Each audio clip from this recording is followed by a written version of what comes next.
The views and opinions expressed in this podcast do not necessarily reflect Code 4 management, its sponsors, or its goat farm. This show is hosted by two security guards, and nothing should be taken seriously. 3170 Papa ID. Uncensored, raw, and personal. It's time for Security Code 4 with Victor Rivera and Powerman MC. Okay, we're live. Welcome, ladies and gentlemen. Here we are again. I'm Victor Rivera, and with me, as always, is the awesome Powerman MC, and you're listening to Security Code 4. Yes, sir. Code 4. This is our 4th episode. Oh, feeling good. We making some progress, man. Yeah, we're getting there. We're making some progress. Yeah. We'll see. I'm challenging myself right now to get hot security material. Oh, okay. For all the security guards out there nationwide. What do you got? You got anything? Well, expectations, subject right there. Expectations on security Right. guard. That's a subject we got to touch base on today for sure. Yeah, and another thing I wanted to talk about is, and I think we touched base on it a little bit, is the politics of security, and dealing with like who you're going to deal with, how you're going to deal with them, and Right. just being disciplined enough when someone tells you what to do to just do what they say and bite your tongue. Right.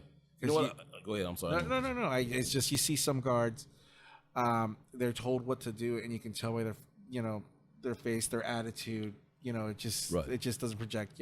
Even if you don't like somebody, like your supervisor, your superior, whomever it is, you just have to bite your tongue and just say okay. And if someone tells you to do something, then you go out there and you do it. I mean, you may not like it, but that's your job. That's what you get paid for.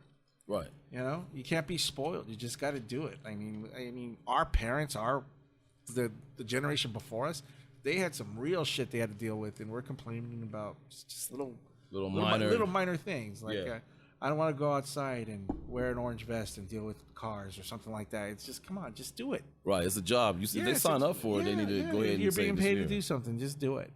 And if you're not happy with the pay, you can keep looking for other jobs. And that's what they tell me when I would gripe and complain. Well, this is just a job. If there's others out there. You want to have the morale of the security guard up too. Right. The security officers. Because a lot of them, if some really bad supervising going on or some people are being harassed on the job. Right. The morale and the people don't want to be there. And you can see it in their faces. You want to keep people. As a supervisor, security supervisor, you want to keep your guards happy. Yeah, absolutely. And if there's a supervisor listening and they're a good supervisor, you're a mean supervisor, whatever supervisor it is, every once in a while, tell your guard, thank you. I really appreciate you for doing that. Thank you for coming in 4 hours early. That really means a lot. Yeah. I'm sorry you had to hold over, but thank you. That's what makes a good supervisor. Right. Is the one who connects with their guard. Especially if it's extreme. Thank you for working 24 hours straight. Yeah. Just before you passed out and fell on your face in front of about 30 people, we saluted you because we knew you were standing here for 24 hours. Yeah, it's brutal. I did one of those before. Yeah? Nothing nice. Well, like I said, I was a youngster. Yeah, my first shift, my first job, was 24 hours. I had to follow a payload in a car. Right. But at least, I was being paid to sleep for 12 hours. Right. So I'll take that. But still. A lot of cases they don't. And I also want to talk about security abuse today. Abuse of the security guard, because I've seen that. Right. Guys are desperate. And they want to get in hours, and there's a law. In the state of California, I think I got to look it up, or if you can look it up. In the state of California, you're allowed 24 hours of sick pay. So if you call in sick, make sure you get paid those 8 hours. So you can call in sick and get paid, for being sick. Don't let them say, oh no, you didn't come in, so you're not getting paid. I called in sick. I was sick. That's a state law? I thought it had to be like within the company. No, it's the law in California as of July of last year. I didn't know that. Yeah. I mean, certain people. I mean, if you're in a union or something like that, right. They don't have to because of the union, so they're exempt. But outside of that, I mean, you have to contact them and let them know, hey, I was sick. Look at my paycheck. I didn't get paid. Go to human resources, and if they don't do it, I'll look up later on the show and tell you who to call. Okay, that's the paid sick leave. I was just pulling that up. Yeah, yeah. You know what's cool with technology these days? You can always go and everything's on a computer, and everyone has a computer in their pocket. Thank God for cell phones. You just go and look, and then like 10 minutes later, you can say, "Look, it's right there." No, I didn't know that. I thought it was if you called in sick and they said, "Well, you're not getting paid for that day," that was the end of it. No. I know some companies that will not pay you for sick days. Certain companies, smaller. like if they give you like all this overtime and stuff like that, they'll say, "Well, that's you worked 40. You normally work like 52 hours. This week you only worked 42 hours because you called in sick one day, but that's part of your overtime." No, I called in sick that day. That is a sick day, so you make sure that they follow through. I want to investigate that a little bit more because I know some guards that have came to me and complained and been like, "You've been around. Is there really a such thing as a sick day?" Oh, of or they say you 5 sick days. Like some companies, you get no vacation time. You can take a vacation, but you're not getting paid. Yeah, You really? know? Oh yeah, No, you It's a have lot to of get those. your vacation. That's not state law. What do you think about this thing with the? They said a lot of security guard positions are going to go up. Minimum wage is predicted to go up in the next couple of years to $15 an hour. Yeah, but right? you got to wait like 20 years or something like that. Like no, not 20 20 years. years. No, but it's 2020 just seems like 20 years. It's like 4 years away. We're in 2016. Yeah, so periodically it's going to go higher and higher and higher, and then eventually it's going to be $15 an hour. Right. But by the time it's $15 an hour, people are going to be complaining, saying, "Why are we being paid 20?" So no matter what we get paid, we're always going to complain because we want more. Right. And that's the thing, because I owned a business. I remember how it is. Mm-hmm. Every time they raise the minimum wage, stuff costs a little more. The gas costs more. The potato chips, the Coca-Cola costs more. Right. They have to supplement that extra money. People need, it's like I'm paying my employees more, so I got to raise my prices because that's the only way I can afford to pay my employees I more. really want to know how that ends because it's a never-ending rotation it's of just going up. going to keep on going until eventually, I hope not, but they might restructure the whole dollar. They start giving out these new dollars that are worth like 10 cents, but it's really worth like 25 cents to us, so we'll be trading it in. I don't know. I honestly don't know, but I just know the higher it goes, it's just ridiculous. Well, with public, let's say in-house security. In-house is like those companies, that you work directly for the business, like a hospital. Some hospitals have in-house. Yeah. So you're getting whatever other employees are getting in other departments, be it anything from actually being let's use a hospital, for example, being a doctor to being a custodian and a doctor or cafeteria worker. You get in-house is actually better. In-house security is actually better as far as benefits. It's also better as far as pay because they'll get you above minimum wage. My boy Robert would be better to answer that. I'm going to get him on the show eventually. I'll twist his arm, but he would know how to answer that better because I know in-house security. Yes. Yeah, there's some good sides and some bad sides, but one thing is the insurance. And when you're doing in-house, say you're doing in-house security and you only have like 10 employees, so you're doing in-house security, you only need like 2 guards for 24 hours or like 3 guards for a 24-hour shift. That's going to cost a lot more money doing it in-house than if you went to a security company, which handled everything. They already have the insurance because they got a big insurance because they got 10,000 guards or 100,000 guards or whatever. Right. So it's cheaper to go through a company. Whereas if you're a bigger company, like say, I don't know, who went, like Paramount Pictures, I think they went in-house. Did they? Yeah, I think they were with the company. They pay the guards pretty good, I heard. Yeah. So eventually, but they have a lot of guards for all over. I mean, yeah, but it just depends. But, I haven't researched it enough to understand. Right. Like I said, I know some people that would know exactly about that. And I'll have them on the show so we could talk about that. But that's interesting. Yeah, I was... Would you rather work for a security company that works at a movie studio or for the movie studio that has their security in-house? In-house or private security? Yeah. I'm going with in-house because of the money. Yeah, you get paid at the end of the day. The guard gets paid more for the in-house. You might not have as much flexibility, but you definitely get better pay rate. And that's what I'm looking for. That goes from guards in the movies, guys that are concierge/security guards. Because a lot of people don't realize if you're a concierge and you're at a security desk, you got security cameras everywhere. They changed the title for insurance purposes, and a lot of these guys are really trying to be slick with that right now. I've done, you name it, I've probably done it at some point. Man. Well, you've worked a long time, like around Christmas time. How often do you get gifts? from. Oh wow! Let me tell you, this one complex in the Hollywood area that they really did you up for Christmas. Yeah. You had people; these people are in a good mood. Most of these people are wealthy. You're standing there protecting their Bentleys and $100,000 Hummers and Rolls Royces, and I mean they're filthy rich, some of them, and they actually get in a better mood than the regular season, and they will give you I've seen guys get $500 as a Christmas bonus. Wow. And that's from one Patriot. That's just from one. Ooh.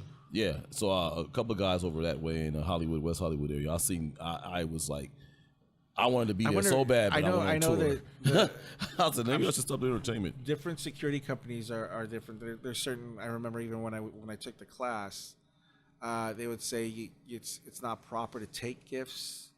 You're not supposed to take them. You can say thank you. Right. But then again, it's also part of the customer service. Right. I've been told that. Let me tell you right now. Yeah. It's like I don't want to insult the client, so if I don't take the gift, I'm insulting the client. Yeah. So it's just like a slippery slope, and it's like this tight line that I'm walking.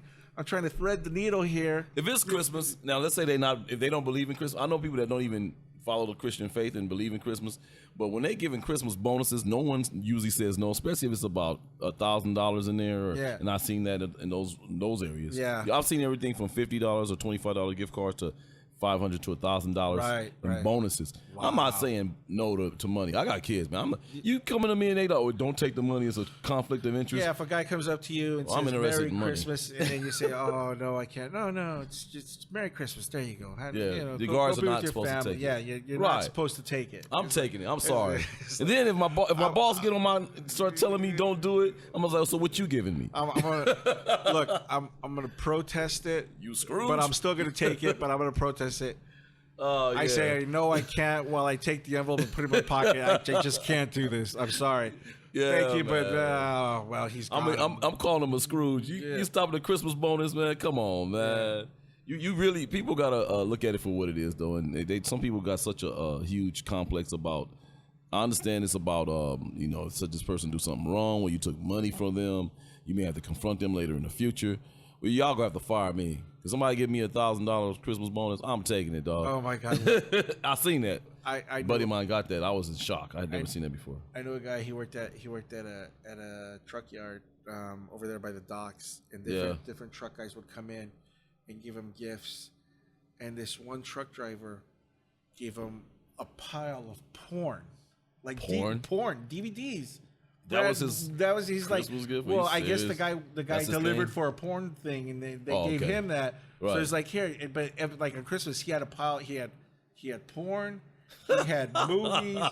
He had like I don't know, like MP3 players. Like his whole guard shack.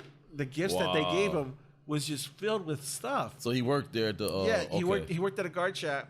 Yeah. And he would watch the trucks come in and help him watching the gate. Distributing, okay. Could you imagine explaining that to your wife coming home? Yeah. Well, you see what happened was I was just holding this for Victor. It wasn't me. See, Victor asked me to hold this. Yeah. Just put it on there. Just throw it on the other bed. It wasn't my. I've seen it. I thought every time I think I've seen it on Victor, something new come up. Like that's that's dangerous. Another scenario that I just thought of is like, say someone gives you all that porn, and then a woman walks in and sees all the porn right there. Could you imagine that? Oh, they start calling you Officer Horny. Officer Horny, you're gonna have to send you home. God. That's hilarious. Bad enough they call me Big Dick Vic because of Snapchat. Oh man. Let me get this show back on the other line. We got to get back to drifting off. All you guys is getting porn for that's it. That's gifts. That's it. We want to keep you guys discreet and not too loud on the show. Oh my gosh. Hey, but back up on it. Buddy of mine called me about security training.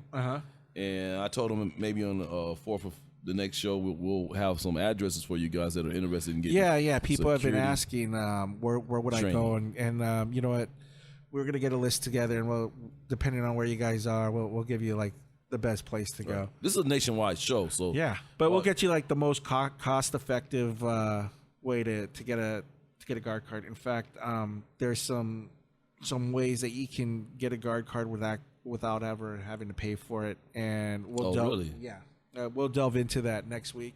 Okay. And I'll I'll map out the whole situation for you because if you do it right, you know, you can get a guard card without having to pay for it. Oh, speaking of situations, Vic, remember I was telling you the other day about the guy they had a I don't know, I forgot his name. I'll pull it up. It was a gentleman in Chicago who someone approached him. There was a quick altercation. Well, it really wasn't an altercation. He just got knocked into the street. Okay. And it was in front of a 7-Eleven.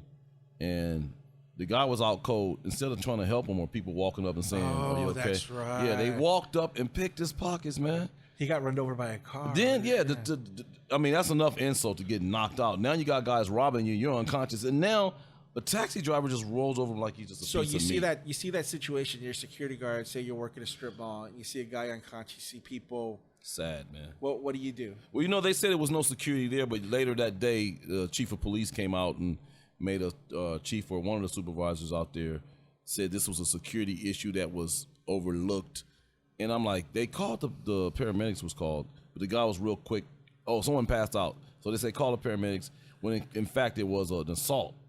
Right. But the whole no detail one knew. of the No one story. saw the assault, and there's so many. I mean, we weren't there, but I think if you're doing security, like if there was security there, that wouldn't have happened. Right. Obviously, that wouldn't have happened. But there can't be a security guard at every 7-Eleven. Right. I don't care where it's at. You just can't. But it's a sad situation. And, Yeah. And if I saw that, I mean, our job would be just to call the police and call the authorities just to make sure. Quickly. And a regular citizen can help. Yeah. I was really I was sad for that one. My heart goes out to that man and his family because it was sad that he was treated like a piece of trash that nobody wanted to pick up.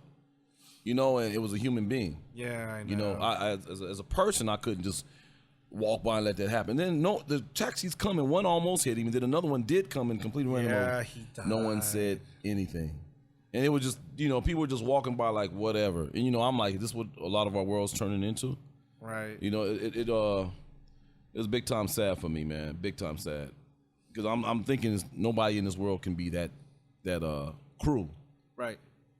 Maybe I'm from a different era of where you actually give a damn. Matter of fact, security guards, security officers out there, if you feel like no one cares about you on the job, no one cares about your security effort and really treats your job like you're just a piece of meat standing there and they don't give a damn, well, Power Man MC gives a damn, Victor Rivera gives a damn. This is security code for the radio show, and we want you guys to keep that with you. I want you to keep that with you. Keep that in your mind and hearts that there's people out here that care about the security guards and looking out for you. Hey, did you hear about that? Just to let's brighten it up. Did you hear about the security guard that challenged any baseball player because he can hit a ball 250 yards or something? Like 250 miles per hour. He can hit a fastball like from a machine at 250. Right. Yeah, I had that wrong. But yeah, I heard about that. You know how old he is? That was a big brother too. He looked like how old was he? 52 years old. 52, and he hitting them out the park. Yeah. In fact, I'm gonna pull up the. I think we have it on our. Who did he challenge? He just challenged anybody. I gotta look that up. That's a security guard story. Yeah. I have interest in that. I'd like to actually see that and see who actually won that. I want to see if we can get that guy on the show. Yeah. Well, I think he's in his name. Is he in Chicago? Everything's in Chicago. I don't know where he's at. They'll call him. I have there's certain security guards that will be coming on the show in the future, and there will be a lot of people here that can give you even more information than us two. And hopefully you guys will tune in and get that information as security guards, security officers out there in the field, and pass it on to each other. And from there, the more knowledge you have, the smoother your job will be. Okay? Don't forget to check out the Security Code 4 on Facebook. Oh, yeah. We're at facebook.com/Code4Podcast. If you want to, please like us on Facebook. And if you have any questions, you can shoot them to us there, or you can email us. You can email me at vrivera@securitycode4.com, or you can email Powerman at powermanmc@securitycode4.com. We'll answer any of your questions, whatever you have. Yes, sir. As soon as possible. Yeah. I can't find it. Look at that. Thought I had it up. But anyways, there's a guy. He could hit a fastball, and I think some major leaguer challenged him. Really? Oh yeah. Yeah. There's there's like a little Twitter challenge or something like that. Can you imagine that? I'd like to see the results of that. And then who's actually going to challenge you, too? You know, I'm going to look for that. How does something like that go viral, though? A security guard just posts like a Twitter thing out there, and then people share it like 1,000,000 times, and now that they're talking about it on ESPN, Right. that is hilarious. I want to go back to that thing about the guards taking off duty, because I caught up to some of the stuff on that, employer policies. It's kind of a one-on-one thing with those companies. You really have to get their employee handbooks and get them to get that information to you on paper. That way you don't get confused. And if you are confused, they're going to challenge you on paper because they'll have you sign for that. The good companies will have you sign off on that. So it's going to be on them to Sign off on what? To sign off on their benefits as a security guard or security officer. They're going to have to sign off on a employee handbook. All right. And so what I would do is just make sure you keep that in mind. And before you open your mouth and say something and you take off and you're at Disneyland and people got photos of you there, or you're in Vegas with your shirt off, you're supposed to be at work, and then you got somebody hating on you because they couldn't get off, I suggest you read your book, your manual, in ahead of time so you can cover yourself. Yeah, cover your ass. at least if you're dumb enough to call off sick and you're going to Disneyland, don't post that shit on Facebook or anything like that. That's just stupid, you know. And and it's frequent. That has happened frequently. Or be smart enough to call off and say, I can't go. I'm taking my kid to Disneyland. I mean they'll protest. I doubt you'll get a write up. You might, you know. Right. But if you call off long enough in advance, don't call off last minute. It just you know. Some people, you give them like 4 or 5 days notice. Mm-hmm. They'll be really cool. Or you can find a time to trade your shift with somebody. Right. That's always. Speaking of that, that's on that note. Yeah, the trade of the shift leads me to another thing too. Go ahead. Trading shifts, but also there was an incident that came to my attention last year with a security guard that was telling me about a story where he traded off. Another guy wasn't there. Incident report had to be written, and a new guy was never informed on how to write an incident report. Oh, and so all this hell broke loose. The guy ended up getting laid off. They tried to fire him because because he didn't know how to write an incident report. Well, he wasn't. Yes, he did not know how to write an incident report. He wasn't trained properly. So the guy who was supposed to train him he took off and went to go party. So, my thing is, in any incident report in security, you know, I'm a security veteran. Who, what, when, where, why, how? Those questions need to be answered in your report. As much detail as you possibly can when writing those things. That's the order. Very important. Yeah. Just as much as you can fit in there. Right. I would do it because that it's whatever it is. I mean, at the where I'm at now. Yeah. It's rare that we write an incident report. It's hardly ever that we write an incident report because it's just very low activity, not that much. Yeah. When I worked at the logistics company. I wrote maybe one a day. Sometimes I write 3 a day. There was an open container that they left open. Right. I'd have to write an incident report. Just the whole thing about the open container. Another one is if something's written in chalk on the side of it, like I don't know, anything that's written on there, I'd have to write an incident report. So I was so used to writing incident reports at the first place. Now at this place, it's just so strange. You know, it's like. It's just something that's like, well, that guy slipped down. Maybe we should do an incident report on that. Right. And he's like, no, he says he's fine, so just forget it. I would mention it anyway, just in case. Oh, no, I put it in my DAR. Yeah. Just so that DAR, way. DAR, daily activity report. Yeah. Oh my God, those DARs. Yeah. I've read some DARs where people wrote some crazy shit. You know, like guys like.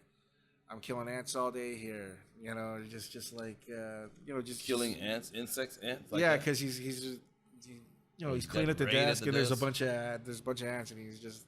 Yeah, that's one of them slow security gigs. I've been in jobs where it's slow and boring and half the time the guards are asleep. Then I've also been in security jobs where all hell is breaking loose, meaning there's shooting, there's blood, there's chaos and people running into each other and actually hurting each other because they leave in a facility unorganized, and so everyone's trying to get out the door at the same time. I've been in situations where, you know, like, again, all hell has freaking broke loose, and you really want to be that guard in charge in that situation. You want to be that guard in charge besides of being calm yourself, being calm under pressure, I say that to the kids I coach too in basketball. You got to be calm under pressure in a hot felony situation like that. And your incident report's going to be up the wazoo because everyone's going to expect you to be detailed. You may have only seen 25% of the action that actually occurred. You may not have even been there when the shooting started, or someone was assaulted with a bat and you had to come in and call the paramedics and at the same time get the PD there and try to get a good visual on the suspects, things like that. When you get into those type of situations, that's when you really want your incident report to be accurate and detailed in who, what, when, where, why, how. Those questions need to be answered. And from there, you know, you can speculate, but you kind of just want to go with what you know, the facts. Yeah. You know, because some guys, they'll assume that the other guy started just because they heard a word. You can't get in it. You just got to go by what you see and what you exactly know. Yeah, just don't go by if you're not sure what you heard. Just write exactly what you saw. Yep. That's it. If it goes to court, you're in trouble. They're going to be, how did you know that for sure? You know, what are you, a psychologist? You know, so if you want to avoid all those court cases, just stick with the facts, stick with the truth, what you actually know. And if you felt something, and you just 100% sure, you might want to dot that down. But for the most part, stick with the facts, what you know, who, what, when, where, why, how. Those questions have to be answered in your incident report. That brings me to another situation that's the who, what, where, why. I've had situations. I might have spoke about this earlier about the whole hearsay situation. Okay. Where a guard will be mad at another guard because of something they've heard. Basically, hey, this guy was talking shit about you behind your back. Okay, he said this and this. This guy threw you under the bus. He told the supervisor that you did this. And then they're not talking. But how do you even know it's true? How do you know that's exactly what happened? Right. You're getting it third party. And I've seen close guards refuse to talk to each other because of just because of what they heard secondhand. Yeah. And no one, it's like, I don't know. It's just, if you're going to get mad at a guard or something like that, know for a fact what the situation is. Go up to them and talk to them and hash it out. Because I just think it's upsetting when another guard, because I used to hear stuff like that. Nobody likes you here. They don't like you. Everyone's talking shit about you. Right. And I'm like, you know what? I'm 40 years old. I'm too old to worry about what people are saying about me. Right. That makes sense. These young guys, they say, "Oh my God, this guy said this about you and that." Right. And then they'll take it personally. They get really upset, and you just can't do that. You just gotta have to, calm down. And if it's really that much to you, then go ask the guy personally. Right. Instead of just refusing, I'm not going to deal with this guy ever again. I want to add to that. Yeah. Because I've seen that happen frequently on big posts, small posts, malls, everything. Yeah. Let's say you're somewhere where you may need assistance. You need backup. Oh, yeah. Now you got this guy, heaven exactly. forbid something goes down. Yeah, guys, we depend on you. Like if an officer needs assistance or something like that, they're going to need to call you. So it's better to squash that. In fact, you know what? I might do that. I was thinking of having some guards here that hate each other, and then we'll just talk about it on the air. A show like that. This is a security guard orientated show, even though we might lose our minds and talk about other stuff sometime. But yeah, I would do it. Yeah.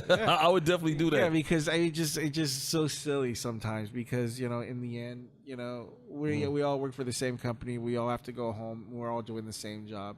Right. It's kind of petty to be mad. Just squash it. Squash it. And here's one. I got a pet peeve. This is one of my pet peeves for the day that I want to put on this show.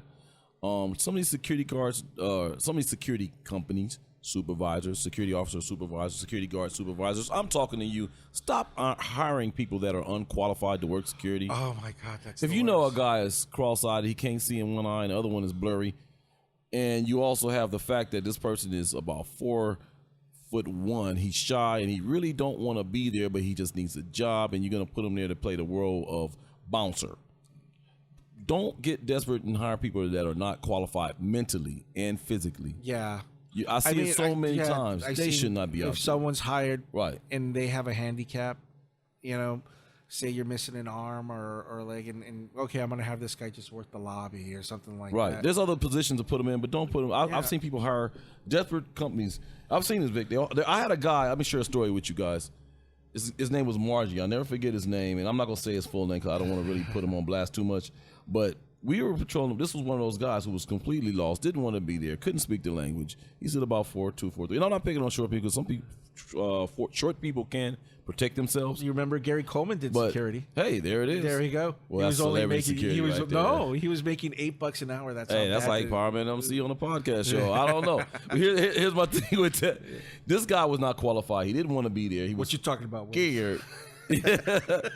You know, you imagine that. But they put him in the middle of. We were patrolling out in Pacoima, California. Someone broke into a shoe store, and before that happened, we had got paperwork saying it was a shopping mall. It was all kind of clothing, shoes, all types of stores there, retail. Oh, wow. And this guy was patrolling with me. It's about 1:30, 2 o'clock in the morning, and we had already got a notice saying, look out for these stores. They've been hit in the last 2 months. They had gotten hit every month. Something was missing. People were breaking glass. They were coming through the roof. So it just so happens we're doing a 922C6 perimeter patrol. Sure enough, there's a car backed up by the door. There's people on the roof. And it's just he and I. I have no other backup. This guy comes wobbling around the corner. You know, he walked with a real back and forth walk. He was just kind of like floating. His head cocked to the side like a cockatoo bird. And he walked like that. And he'd wobble. And he wasn't trained. He was just somebody that passed the powers to arrest test. They put him out there in the field.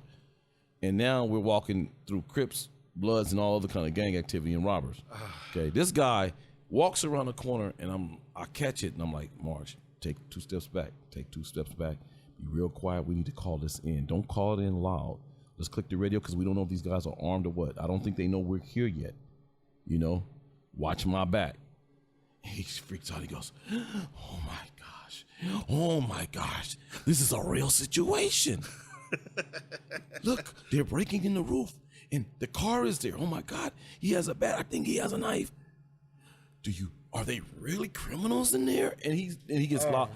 And I'm just like holding my head like, did they really got me out here with this guy? And I don't want to be rude and insult him, but he starts getting louder and louder with his questioning as we're backing up. And sure enough, he said it again, something about, are there criminals? And then, you know, and someone heard one of the guys got out, the other guy peeled out. Other guy had a gun. Thank God he didn't shoot. Oh, man. They come off the roof. Now we got to haul butt back around the front to the mall, and we weren't using the cell phones then. So no one reported it? We had to go to pay. Yeah, I called it in and reported it, but he just put his life and my life at risk. Okay? Yeah. The element of surprise, yeah, you know? There's some guys, I mean, I get it, you know, security can be an easy gig because a lot of times you're sitting there and you're just watching, because especially Stop hiring these people. You know, I understand security for some people is just a way to get by while you're going to school. Right. You know, you can sit down at a desk, and while you're watching something, you can work on your homework or what have you. Right. Yeah. So I get it, but there's certain people that just do not deserve, and you can tell they're like Gomer Pyle with a badge. It's just right. It's right. Officer Diddy. You know, it's really it has to be thought out, but out of desperation, sometimes they fill a hole. Yeah. And they'll just throw anybody out there, but what they don't realize, Vic, they're jeopardizing the health and well-being of the person they're working with, the property, more importantly, the people they're working with or anyone in the vicinity and themselves. God. You know what I mean? Yeah. This person nowhere near qualified. You got them out here in the middle of hell breaking loose, you know? So a lot of guys, desperate security companies, they'll put you out there. And then people got to know, too, do you really want to take that risk if you're not trained? Right. Get your training, people, because that guy, I had a few like that I worked with.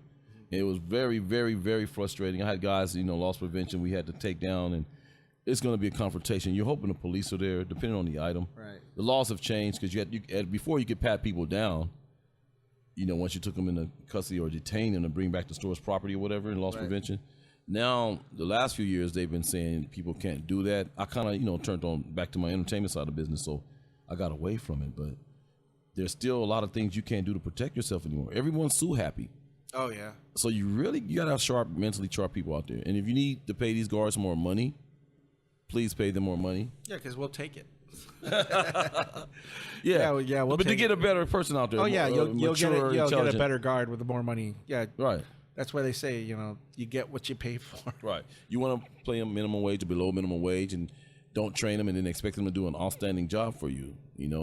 If they're lucky, they'll trip somebody and capture the bad guy. It's not going to happen. You want to train these guys. Don't just throw them out there because you're desperate to get a paycheck, because that's what happens. especially in the rough areas like South Central LA, Compton. Yeah, I mean, there's guards there. They're on fire duty, and their job is just to sit in a warehouse and make sure it doesn't catch fire. And if it does, then they're gonna call somebody. Right. I mean, Grab the fire there's no. They're not even gonna grab their job is just to call Right. it in. I see smoke over there. You know, there's a fire.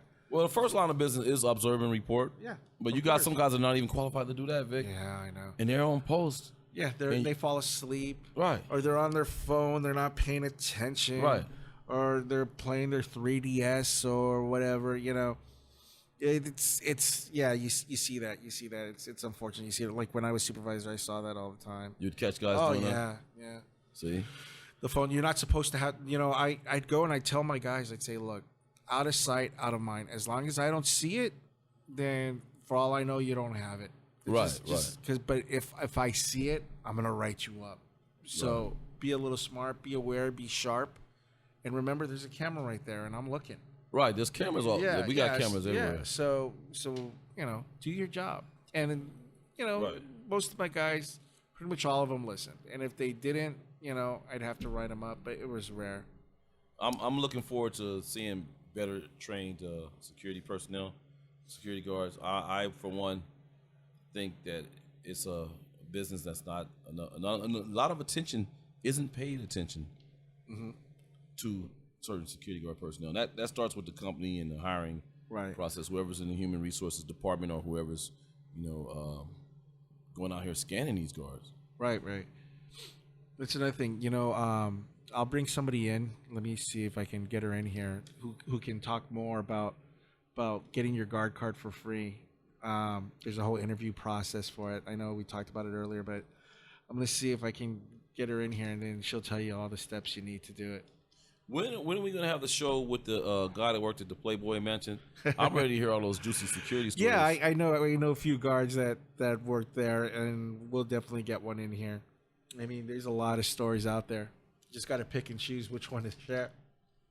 I'm ready to hear the stories because, for one, I had one minor opportunity to go work over there. Of course, at the time, my girl wasn't really trying to have that.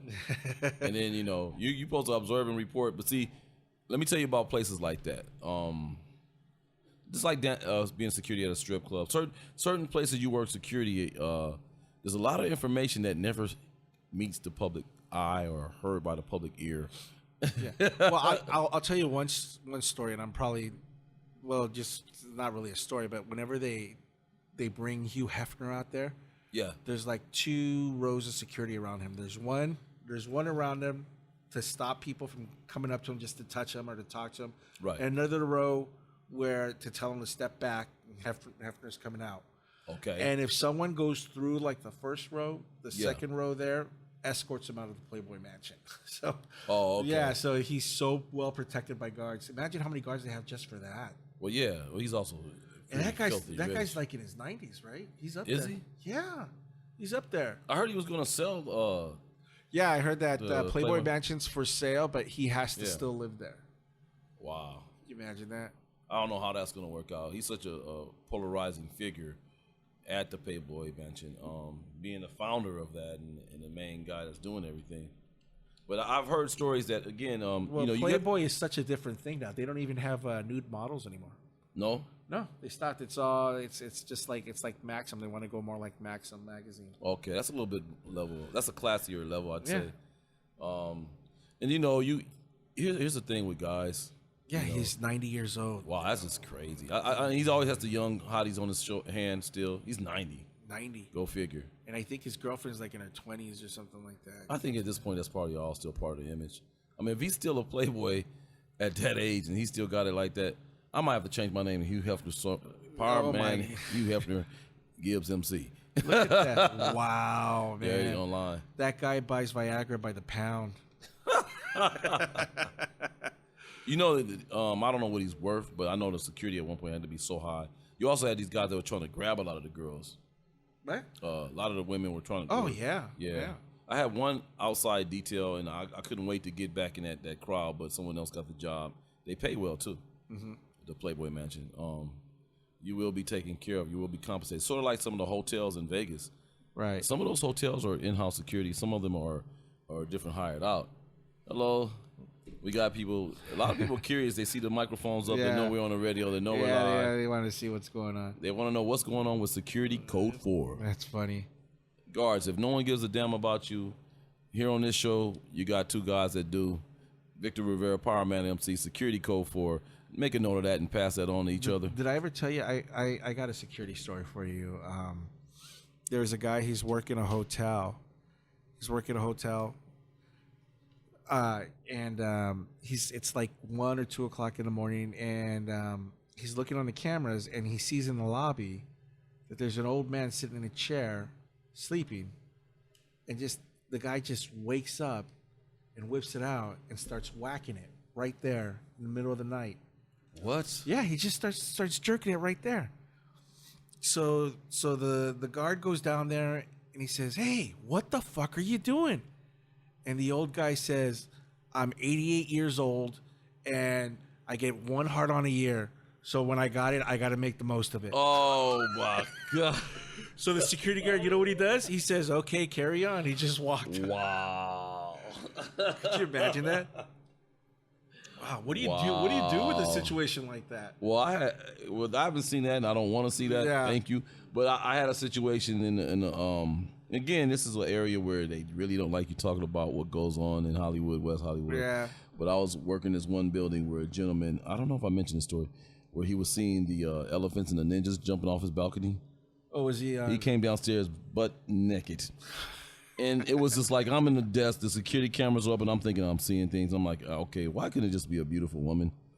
You don't want to see that either. But I'd rather see that than see some guy. He comes downstairs, this is white dude. He's like, he's just kind of casual, smiling and walking. And then he walks up to me, and he has this big smile on his face. Did you see that? And he's like, "Sir, I need some help." And I say, "Excuse me, sir, but are you aware that you are not wearing any clothes?"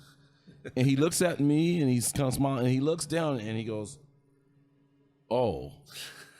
I said, "You cannot wander the halls naked, man. This is indecent exposure."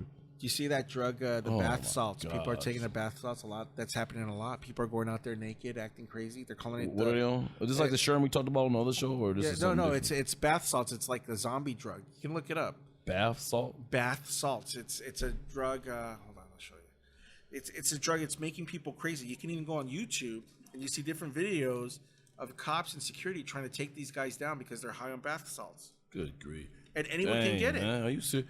You know what? Security guards, wear gloves. If you have to deal with some of these people and you are first responder, if you should have a pair of gloves on you at any time anyway. Anything can happen. Just like the police officers do. You don't know what people have. Look at this guy. He's You high know on what they're bath doing. salts. He's coming out naked. It's not just guys. It's women. You know. So that's the new thing that they're doing now? Yeah. I don't even know.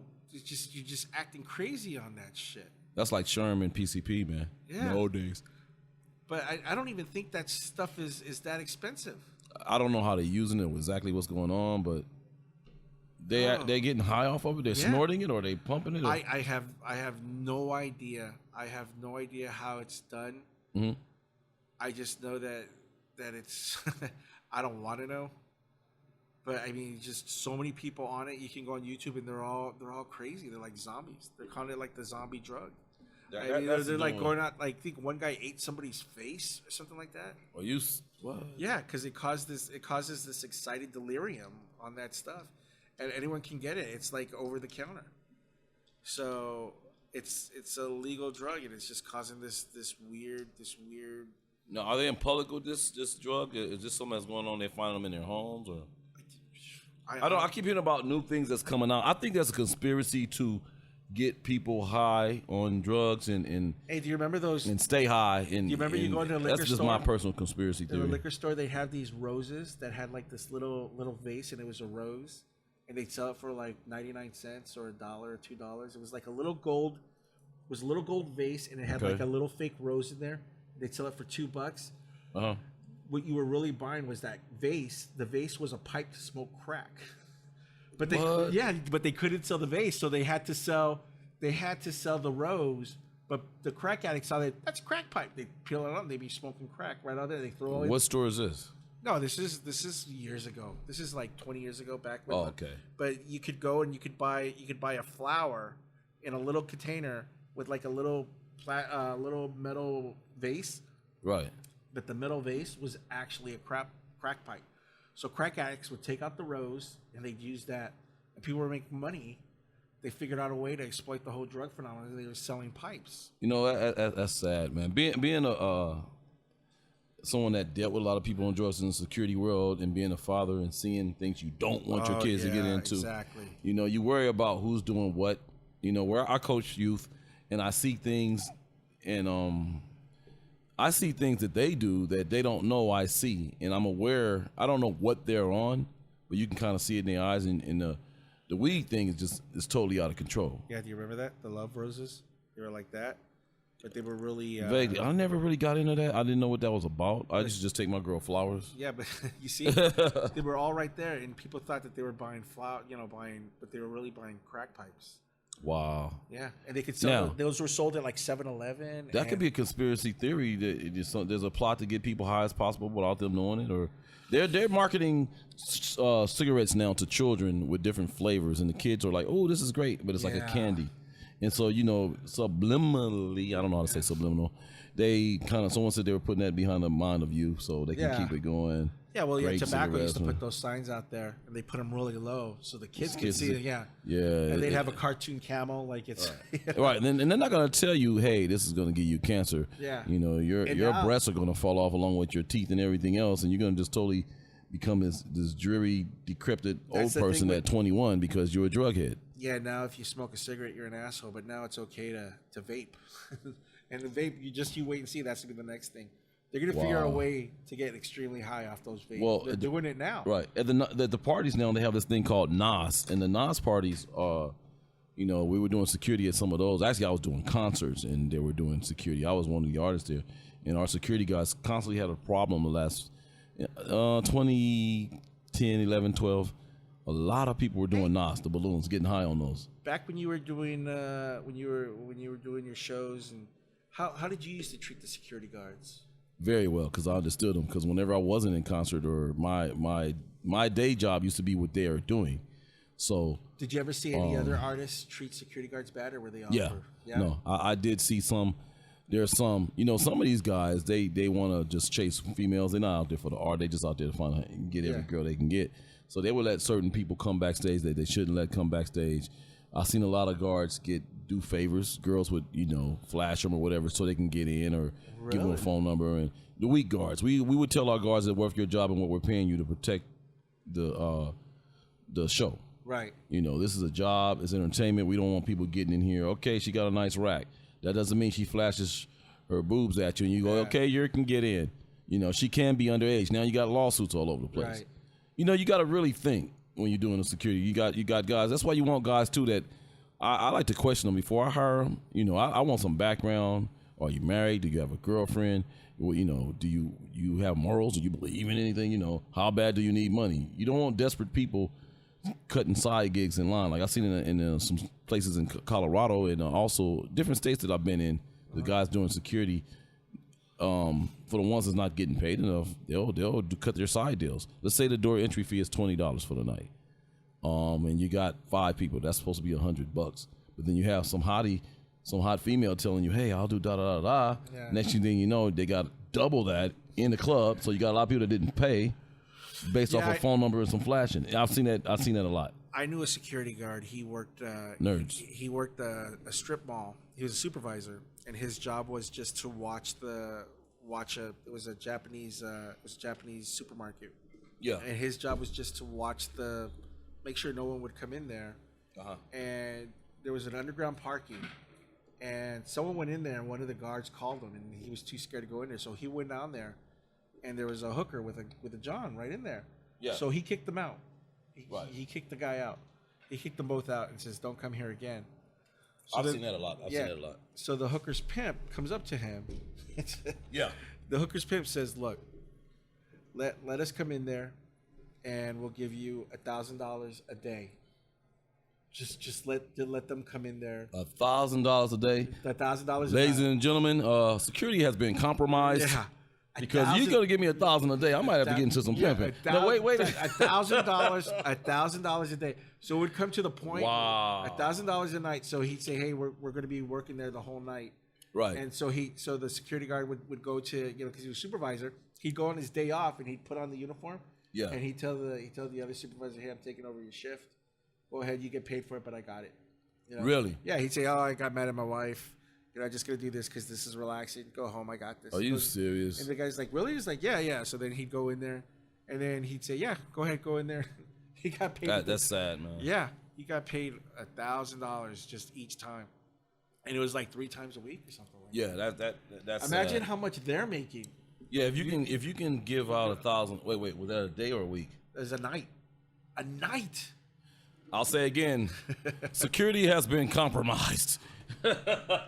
Man, that's just off the top. Honestly, I have seen it though. I won't say the hospital, and there are also certain malls that I've seen where there was activities, parking structures where you have the guard booth and there he goes in. Because think about it, if you got about 2,000-3,000 cars, you got a lot of people stealing cars, so you got security out there. Oh yeah. But what happens is some of those guys, they would. This is what I've seen just a few years back. That situation. Now I don't know about 1,000 a day, but they would be in there turning tricks. You'd have guys walking in, lawyers, doctors, people with shirt and tie that you would never think getting BJs out in the parking lot. Wow. And it was actually a business. In the summer they come out even more, and these girls would literally walk in, and there were those type of things talked about. I was never. I don't know if those things actually happened. I wouldn't doubt it. The security guard would literally let these people in based on getting a piece of the action of the pimping that was going on with the prostitution. And they ran it through a parking structure. And this happened at a couple of different locations in 3 different states that I personally know about through my years and years of security. And the sad thing is, of which one I was a supervisor, I personally have kicked people out, caught them in the act. You tell them, go get a room. You try to give them a warning. Well, one time I had wild adventures as a youth. Yeah, one time I saw a guy getting a BJ from a homeless lady in his car. There was a lady she used to push the carts back and forth. Yeah. And there he is, just right there. Sad. I mean, it's just brutal. It's out there. So that's choosing money and sex over your security guard duties. Yeah. That should not be happening. That might have to be a show of its own. Yeah. No, but that's one of those things. Guards out there, you just gotta like we were talking about before, just do your job. I mean, you might get some perks out of it, but just smart, because what you're doing is illegal. You don't want to get arrested. You're supposed to be preventing that. Yeah. You're trying to prevent diseases. Yeah. You got people running around here just doing whoever, whatever, whenever. And if you're the security... you don't want to risk your freedom or right, something you're the like guard that. on. But see, again, now, you know what's cold about that? What? And I'm laughing and making light of it, but someone tells you, okay, you're making $1,000 a day, and you figure, well, I'm making 80 to 100 a day doing the security gig. It brings into mind, it breaks down to your morals and your how serious is your job and what your needs are. Yeah, I think he only did it for like 2 weeks, and then they lost the client. I'm sure. Yeah. I'm sure it was, business was booming for the prostitution, but for the property, because people see that. I wouldn't want to go somewhere and, tricks being turned left and right all throughout the complex. Exactly. But again, the street people, they don't pay taxes on that. I think, honestly, the real reason pimps and prostitution is not legal because what the government, they're not getting off of it, the state, the tax-wise, because in certain states like Vegas, or they have, what is it, brothels or whatever, but they're licensed for diseases. In the state of Nevada, it's legal except for the city of Las Vegas.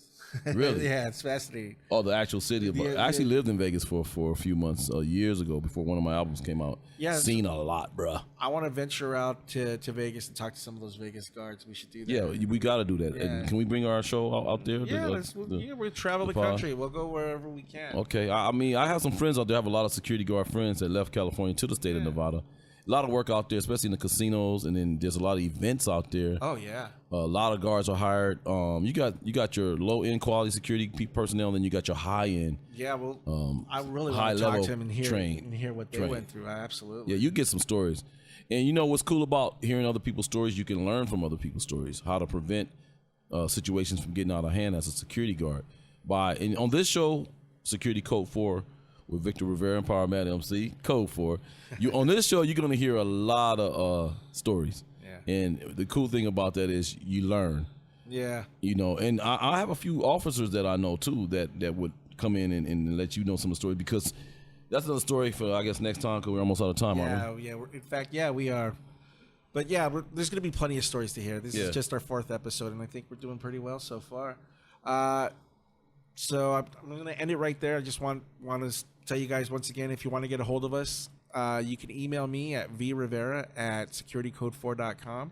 And Powerman, you can contact him at powermanmc@securitycode4.com. Yes. Yes, and don't forget to go visit us on our website. It's www.securitycode4.com, and shout us an email, 4. send us a message. Yes, Whatever you sir. want. And like us on Facebook. You know, we got the page Oh, up yeah, there for a please plug reason. that. Please plug that, yeah. Absolutely. All right. Thanks again. Oh, yeah. If nobody gives a damn about you and your security work, we do.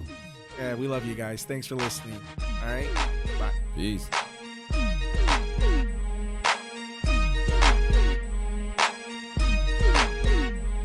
Girl, do you wanna shake something? Yeah. You want a man that can make something? Yeah. Don't be scared, shorty, break something. Yeah. All my dogs to chase cats say hell yeah. In the club, getting love from a shorty. Get it crump, let it bounce, get naughty. You know just how I like it. You just get me so excited. We walked into the club about 5 to 10. Now we're up to security and dad some friends. Took a seat by the bar, count the dividends. Big smile on my grill cause they Benjamin. Waitress on my side said she had the gin. I was like, that's cool, but I'll take some hint. Spy got the long guy. And that was that. Code 4 Management, its sponsors, and its goat farm would like to sincerely apologize for whatever the hell just happened. To security guards, uncensored, raw, and personal. Find Security Code 4 with Victor Rivera and Powerman MC at securitycode4.com.